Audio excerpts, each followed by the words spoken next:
नमस्कार, मैं अंजना और आप देख रहे हैं केबी टाइम्स न्यूज 24। आइए रुक करते हैं आज की बड़ी खबर पर। यूपी में एसआईआर से बीजेपी को 63 सीटों पर नुकसान, सपा 41 पर पिछड़ सकती है। 114 सीटों पर बदलेंगे समीकरण। एसआईआर के बाद उत्तर प्रदेश में 2.88 करोड़ वोटरों के नाम कट गए हैं।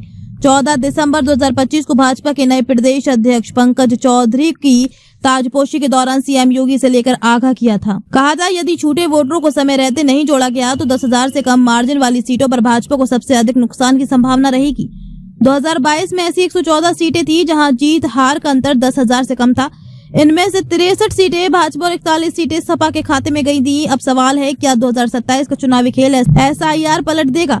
कम मार्जिन वाली सीटों पर क्या समीकरण बदलेंगे? किस पार्टी को अधिक नुकसान होगा? 2022 में 15 सीटों पर 1,000 से भी कम था मार्जिन। यूपी में 2022 के विधानसभा चुनाव परिणामों पर नजर डालें तो 15 सीटें ऐसी थी जहां जीत हार का मार्जिन 1,000 से भी कम था।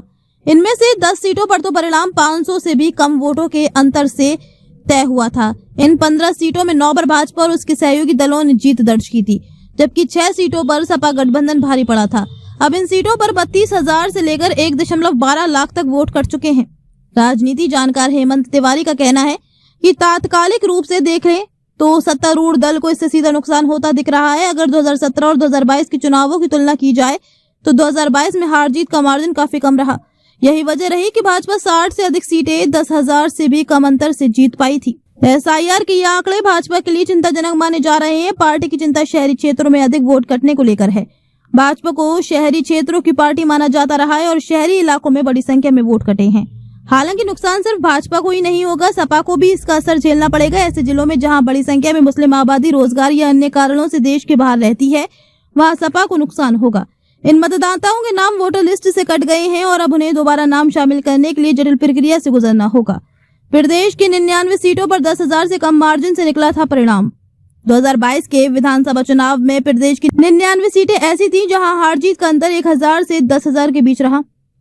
इन 99 सीटों में भाजपा को 55, सपा को 35, रालोद को 3, निषाद पार्टी और सुभा सपा को 2-2 तथा बसपा और कांग्रेस को 1-1 सीटें मिली थी। सियासी जानकार मानते हैं कि ये सीटें भी अब डेंजर जोन में आ चुकी हैं। खुद भाजपा और प्रदेश सरकार की अगुवाई कर रहे मुख्यमंत्री योगी आदित्यनाथ हालिया संगठन की बैठकों में इन सीटों को लेकर चिंता जता चुके हैं। अब राजनीतिक दलों के पास करीब 1 महीने का वक्त बचा है। इस दौरान दावा आपत्ति की प्रक्रिया के जरिए जहां अधिक से अधिक छूटे गए वोटरों के नाम जुड़वाने की कोशिश की जाएगी, वहीं अपात्र मतदाताओं के नाम आपत्ति लगाकर कटवाने पर भी जोर रहेगा। अब तक के लिए बस इतना ही। फिर मिलते हैं एक ऐसे ही बड़ी खबर के साथ। तब तक के लिए नमस्कार और देखते रहिए केबी टाइम्स न्यूज 24।